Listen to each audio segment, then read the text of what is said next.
প্রথমে কালে আসিফ নজরুলের সাথে পলিটিক্যাল লিডার ছিল, তো পরে ছাত্ররা আসলো। ছাত্ররা আসার পরে চায় নাই যে রাজনৈতিক নেতারা থাকুক। এটা আমি একজন পলিটিক্যাল লিডারের কাছ থেকে শুনছি, আমি ওইখানে ছিল, আমি নাম কইতে চাই না। তখন শুধু আসিফ নজরুল আর ছাত্ররা বসে আর্মির সাথে ঘুটু কইরা উপদেষ্টা পরিষদ বানাইলো। শোনা যায় একে আজাদ আছে না, এই যে দুর্বৃত্ত ব্যবসায়ী, সেও নাকি ঢুকেছিল এর মধ্যে, আর তার একটা টিভি চ্যানেল আছে, ওটিও নাকি মিটিং হয়েছে। ছাত্ররা বাদে একমাত্র সিভিল রিপ্রেজেন্টেশন ছিল যেটা আমরা জানি আসিফ নজরুলের, আর কারো না। কিন্তু এই উপদেষ্টা পরিষদ বানানোতে হয়তো প্রফেসর ইউনূসের দুই একটা ক্যান্ডিডেট আছে, যেমন নূরজাহান আপাজানি স্বাস্থ্য উপদেষ্টা, আবার শোনা যায় ডাক্তার বিধান রঞ্জন রায়। আমি তো উঠকা পাচ্ছি না যে উই ক্যান এর মধ্যে ঢুকিছে, এর ক্যাঙ্কা করে কোন কোয়ালিটিতে এর মধ্যে ঢুকেছে, কোন ক্রাইটেরিয়াতে। তো পরে শুনলাম যে প্রফেসর ইউনূসের স্ত্রীর নাকি পারিবারিক ডাক্তার। সত্য মিথ্যা জানি না, কিন্তু উনার উপদেষ্টা হওয়ার কোনো লাইন খুঁজে পাই নাই। কোন যুক্তিতে উনি উপদেষ্টা হয়েছেন? এই উপদেষ্টা মন্ডলী পুরা দায় কিন্তু আসিফ নজরুলের।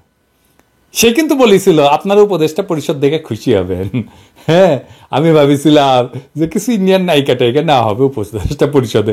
আমি বললাম এখনো আশা আছি, বুঝছাও, শুনতেছি উপদেষ্টা পরিষদের আকার বাড়তেছে।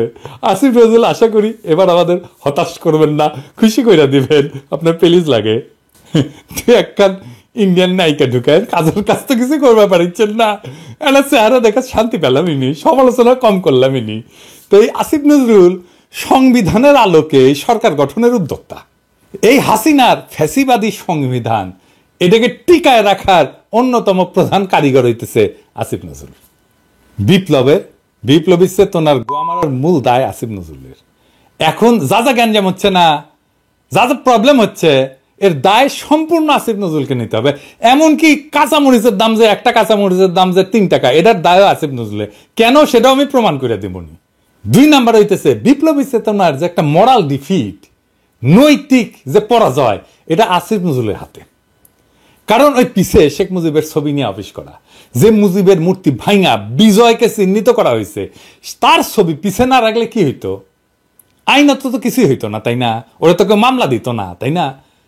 কিন্তু আমরা মরালি হাই গ্রাউন্ডে থাকতাম, সেটা নিজের হাতে আসিফ নজরুল নষ্ট করেছে। আর এই পাওয়ারফুল উপদেষ্টা, যার আসলে অনেকেই কয় উপপ্রধান উপদেষ্টা নাকি ওই মানে আসিফ নজরুল, তার আশকারায় বিজেপির মিডিয়াতে ধর্ম উপদেষ্টা শেখ মুজিব বন্দনা করে।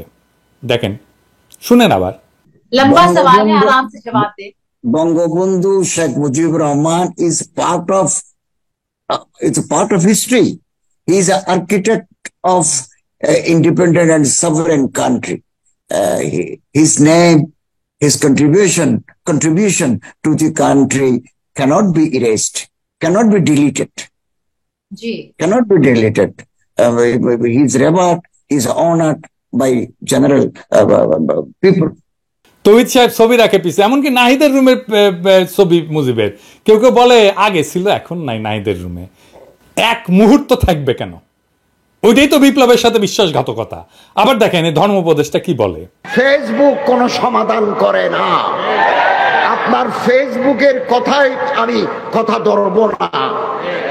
আপনি ফেসবুকে লিখে আমার যদি অপমান করতে চান, আমার বিশাল সাইবার টিম আছে, আপনাকে অপমান করার জন্য তারা দাঁড়িয়ে যাবে। আমি কোন শয়তান, কোন বেয়াদবকে 1 সেকেন্ডের জন্য ছাড় দেব না। এরকম হুমকি কলে হাসিনার মন্ত্রীও কখনো দেয় নাই। কি উপদেষ্টা সাহেব, আপনার সাইবার টিম আছে, এটা প্রফেসর ইউনূস জানে, সেটা লেলায় দিবেন? হ্যাঁ, কারণ আপনাকে অপমান করেছে ফেসবুকে লিখে। আমার লিখে সিপি গ্যাং ছিল, আপনার কি খালিদ গ্যাং আছে? হ্যাঁ, আপনি এই কাজ করান আলেমদার দিয়া, খুব ভালো। হাসিনার মন্ত্রীরা কথা বলে নাই, হুমকি দেয় নাই। অনেকে বলে এই সরকারকে এত ক্রিটিসাইজ করা ঠিক না, এর একটু সময় টময় দেওয়া উচিত। সরকার হইতেছে বান্দরের মতো। ওই বান্দরের মতো গল্প জানেন? এই যে এক রাজার এক বান্দর ছিল, সিংহাসনে বসার আগে বান্দরের পাছায় রাজার 2টা বাড়ি, তার চেঁচে বাড়ি, এদিকে 2টা সপাং সপাং শব্দদান হওয়া হচ্ছে। তারপরে সিংহাসনে বসতো। তো মন্ত্রীরা কয় এটা অবলা প্রাণী, হুদাই মারেন কেন? সে তো কিছু করে নাই। সে তো রাজা কইতেছে যে আচ্ছা আজ থেকে মারবো না, দেখবেন নি কি হয়। তো পরদিন মাইর না খাইয়া বান্দর ভাবলো ভালোই তো, তো চুপচাপ বসে আছে। পরদিন আবার দেখে মারে নাই, তাহলে আরো ভালো তো, কাছে এসে বসিছে। তারপরের দিন মার না খাইয়া কোলে উঠে বসিছে। তারপরের দিন মার না খাইয়া মাথায় উঠে বসিছে। তারপরের দিন মার না খাইয়া মাথায় উঠে পেশাব করে দিছে। তো সরকার হইতেছে ইনকা, মাইরের উপরে রাখবেন সোজা থাকবে, রুলারের মতো সোজা থাকবে। আচ্ছা আসেন আবার আসিফ নজরুলের বিষয়ে আসি। আসিফ নজরুল যেগুলো নিয়োগ দিছে সব কয়টা কনফ্লিক্ট অফ ইন্টারেস্ট আছে, স্বার্থের সংঘাত বলে এটাকে বিদেশে।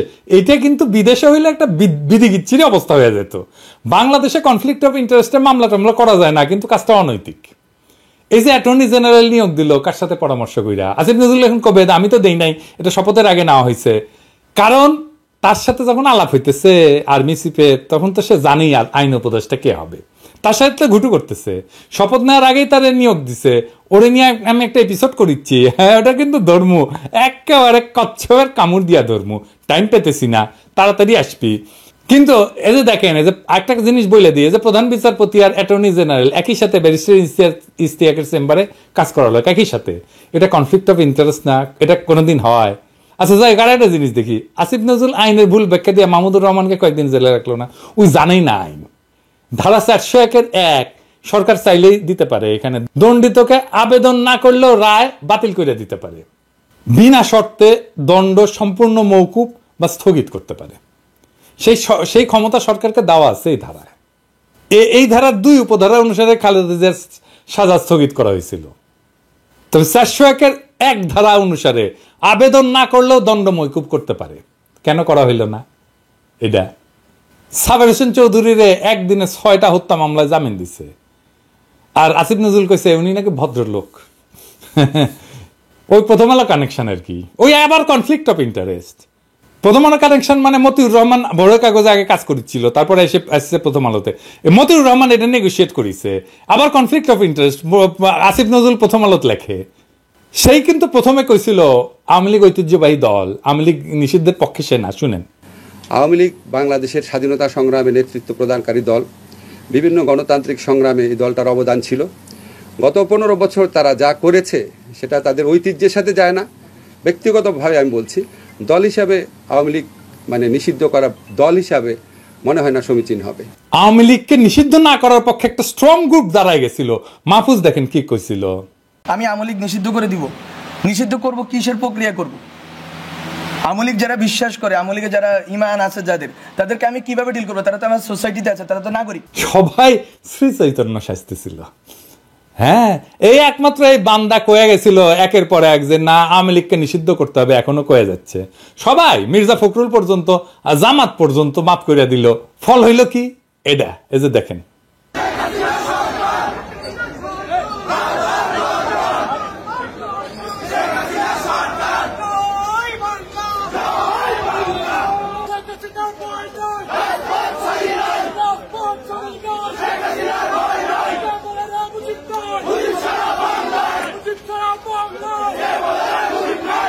এখন দেখেন মাহফুজ করছে কি 1 ইঞ্চিও জমি ছাড়ি দেওয়া হবে না।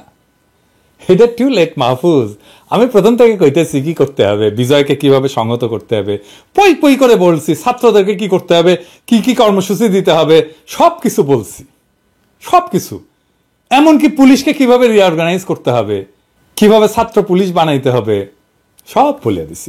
এমনকি আহতদের, আপনারা জানেন না আহতদেরকে কিভাবে চিকিৎসা করতে হবে সেটা বলে দিছিলাম। কেউ কথা কানে তোলে নাই, চোর পলাইছে তো এখন বুদ্ধি বেড়াইতেছে সবার। আমি নিজে ছুটি নিয়ে অফিস থেকে দেশে যাইয়া বিপ্লবী শক্তিকে সংহত করার কাজ করতে চাইছিলাম, ফাত্তাই দিল না প্রফেসর ইউনূসের সরকার। এখন টনক রয়েছে সবার। আসিফ নজরুল জিন্দেগিতে কখনো রাজনীতি করে নাই। সংগ্রাম থেকে কিভাবে সংগঠন তৈরি করতে হয়, বিজয়কে সংহত করতে হয়, বিপ্লবী চেতনাকে কিভাবে জায়গায় রাখতে হয়, ইনস্টিটিউশনালাইজ করতে হয় কিভাবে বিপ্লবী শক্তিকে, তার কিছুই সে জানে না, কোনোদিন সে করে নাই, জানার কথাও না। এমনকি সরকার কিভাবে চালাইতে হয় সেটাও জানে না। সরকারকে স্টেক হোল্ডারদের সাথে সব সময় ডায়ালগ করতে হয়। স্টেক হোল্ডারদের সাথে ডায়ালগ ছাড়া সরকার চালানো যায় না। স্টেক হোল্ডার কে সেটাই জানে না, ডায়ালগ তো দূরের কথা।